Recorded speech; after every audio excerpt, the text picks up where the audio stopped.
A number when divided by a divisor leaves a remainder of 24.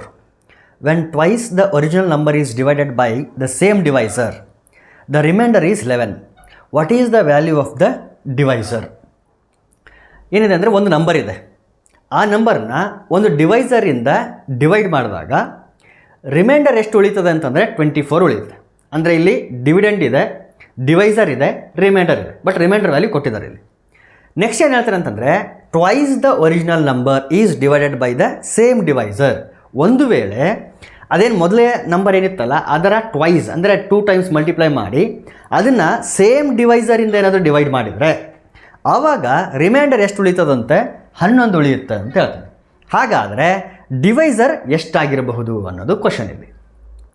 ಈಗ dividend, ಡಿವೈಸರು, ಕೋಶಂಟು, reminder ಇಷ್ಟೆಲ್ಲ ಇರೋದ್ರಿಂದ ಈ ಎಲ್ಲ ಟರ್ಮ್ಸ್ಗಳನ್ನು ರಿಲೇಟ್ ಮಾಡ್ತಕ್ಕಂಥ ಒಂದು ಈಕ್ವೇಷನ್ ಇದೆ, ಒಂದು ರಿಲೇಷನ್ ಇದೆ. ಏನಂತಂದರೆ P equal to Q D plus R ಅಂತ ಯೂಶಲಿ ಓದ್ತಾರೆ ಇದನ್ನು ಟರ್ಮ್ಸ್ಗಳಲ್ಲಿ ಹೇಳೋದಾದರೆ, ಅವುಗಳ ರಿಯಲ್ ನೇಮ್ಸ್ಗಳಲ್ಲಿ ಹೇಳೋದಾದರೆ dividend equal to divisor into quotient plus remainder. P ಅಂತಂದರೆ ಡಿವಿಡೆಂಡ್, ಡಿ ಅಂದರೆ ಡಿವೈಸರ್, ಕ್ಯೂ ಅಂದರೆ ಕೋಶಂಟ್, ಆರ್ ಅಂದರೆ remainder. So dividend equal to divisor into quotient plus reminder.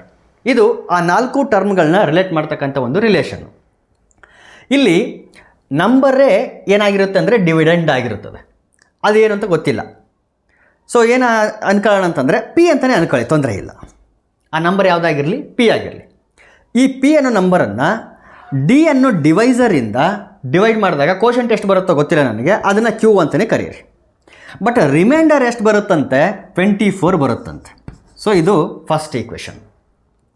ಒಂದು ವೇಳೆ ನೆಕ್ಸ್ಟ್ ಹೇಳ್ತಾನೆ when twice the original number is divided, ಅಂದರೆ ಇದು original number, ಇದರ ಟ್ವೈಸ್ ಅಂತಂದರೆ ಎರಡೂ ಕಡೆನೂ ಏನು ಮಾಡಿ ಅಂತಂದರೆ 2 ಇಂದ ಮಲ್ಟಿಪ್ಲೈ ಮಾಡಿ. ಸೊ ಏನು ಬರ್ತದೆ ಅಲ್ಲಿಗೆ 2 into P, 2p. This is equal to, ಈ ಕಡೆ ಕೂಡ 2 ಇಂದ ಮಲ್ಟಿಪ್ಲೈ ಆಗಬೇಕು.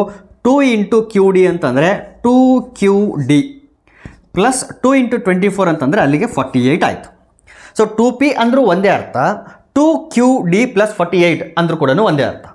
ಈ ನಂಬರನ್ನು ಸೇಮ್ ಡಿವೈಸರಿಂದ ಡಿವೈಡ್ ಮಾಡಿದಾಗ ಅಂತ ಹೇಳ್ತೇನೆ. ಅಂದರೆ ಡಿವೈಸರ್ ಯಾವುದಿಲ್ಲಿ, ಡಿ ಅನ್ನೋದು ಡಿವೈಸರ್. ಓಕೆ, ಹಾಗಾದರೆ ಇಲ್ಲಿ ಈ ನಂಬರನ್ನು ನಾವೇನು ಮಾಡೋಣ ಅಂತಂದರೆ ಡಿಯಿಂದ ಡಿವೈಡ್ ಮಾಡೋಣ. ಡಿವೈಡ್ ಮಾಡಿದಾಗ ರಿಮೈಂಡರ್ ಎಷ್ಟು ಉಳಿಬೇಕು, 11 ಉಳಿಬೇಕು. ಇಲ್ಲಿ ಅಬ್ಸರ್ವ್ ಮಾಡಿದರೆ ಸಪ್ರೇಟ್ ಮಾಡಿದರೆ ಏನಾಗುತ್ತೆ ಗೊತ್ತಾ, 2QD ಬೈ ಡಿ, ಈ ಕಡೆ 48 ಬೈ ಡಿ ಆಗ್ತದೆ. ಇಲ್ಲಿ ಅಂತೂ 2QD ಡಿಯಿಂದ ಡಿವೈಡ್ ಆಗುತ್ತೆ, ಡಿಯಿಂದ ಡಿವೈಡ್ ಆಗುತ್ತೆ. ಸೊ ಇದರಿಂದ ನಮಗೆ ರಿಮೈಂಡರ್ ಸಿಗಲ್ಲ.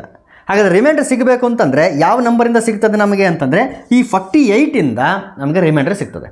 ರಿಮೈಂಡರ್ ಎಷ್ಟು ಉಳಿಬೇಕು ಅಂತ ಹೇಳ್ತಾನೆ, 11 ಉಳಿಬೇಕು ಅಂತ ಹೇಳ್ತಾನೆ. 48ಅನ್ನು ಡಿಯಿಂದ ಡಿವೈಡ್ ಮಾಡಿದಾಗ ರಿಮೈಂಡರ್ 11 ಉಳಿಬೇಕು. ಇದು ಮೀನಿಂಗ್. ಈಗ ಒಂದೊಂದೇ ಆಪ್ಷನ್ಸ್ ನೋಡೋಣ. ಈ 48ಅನ್ನು ಇಲ್ಲಿ ನೋಡಿ, ಇಲ್ಲಿ ಏನು ಆಪ್ಷನ್ಸ್ ಕೊಟ್ಟಿದ್ದಾರಲ್ಲ, ಇವು ಆ್ಯಕ್ಚುಲಿ ಏನು ಅಂತಂದರೆ ವ್ಯಾಲ್ಯೂ ಆಫ್ ಡಿ, ಡಿವೈಸರ್ಗಳಿವೆ. ಈ ನಂಬರ್ಗಳಿಂದ ಡಿವೈಡ್ ಮಾಡಿದಾಗ ಯಾವುದನ್ನ ಡಿವೈಡ್ ಮಾಡಬೇಕು ನಾವೀಗ, 48ಅನ್ನು ಡಿವೈಡ್ ಮಾಡಬೇಕು. 48ಅನ್ನು ಇಲ್ಲಿರ್ತಕ್ಕಂಥ ಆಪ್ಷನ್ಸ್ಗಳಿಂದ ಡಿವೈಡ್ ಮಾಡಿದಾಗ ಯಾವ ಆಪ್ಷನ್ನು 11ನ ರಿಮೈಂಡರ್ ಆಗಿ ಕೊಡುತ್ತೋ ಅದು ನಮಗೆ ಬೇಕಾಗಿರ್ತಕ್ಕಂಥ ಆಪ್ಷನ್. ಈಗ ಚೆಕ್ ಮಾಡೋಣ. 13ರಿಂದ ಏನಾದರೂ ಡಿವೈಡ್ ಮಾಡಿದರೆ 48 ಡಿವೈಡೆಡ್ ಬೈ 13 ಮಾಡಿದ್ವಿ ಅಂತ ಅನ್ಕೊಳ್ಳಿ. 13 3 39 ಆಗುತ್ತೆ. ಬಟ್ ರಿಮೈಂಡರ್ ಎಷ್ಟು ಉಳೀತು ಅಂದರೆ 9 ಉಳೀತು. ಬಟ್ ನಮಗೆ ಬೇಕಾಗಿರೋದು 11. So first option wrong.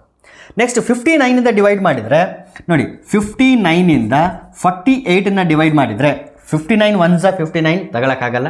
So 59 0 ಅಂತ ತಗೋಬೇಕಾಗ್ತದೆ. ರಿಮೈಂಡರು 48 ಉಳೀತು.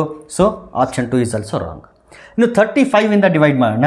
35 ಇಲ್ಲಿ 48, 35 1 35, ಬಟ್ ಎಷ್ಟು ಉಳೀತು ಇಲ್ಲಿ, ರಿಮೈಂಡರ್ 13 ಉಳೀತು. ಬಟ್ ನಮಗೆ ಬೇಕಾಗಿರೋದು 11. So option 3 wrong. ಸೊ ಒಂದೇ ಒಂದು ಆಪ್ಷನ್ ಉಳಿತು, ಆಪ್ಷನ್ 4. ಇದು ಕರೆಕ್ಟು. ಬೇಕಿದ್ರೆ ಒಂದು ಸಾರಿ ವೆರಿಫೈ ಮಾಡ್ಬೋದು. 37 48, 37 1 37. So reminder 11. ದೇರ್ಫೋರ್ ಯಾವುದು ಅದು ಡಿವೈಸರ್ ಅಂತಂದರೆ 37.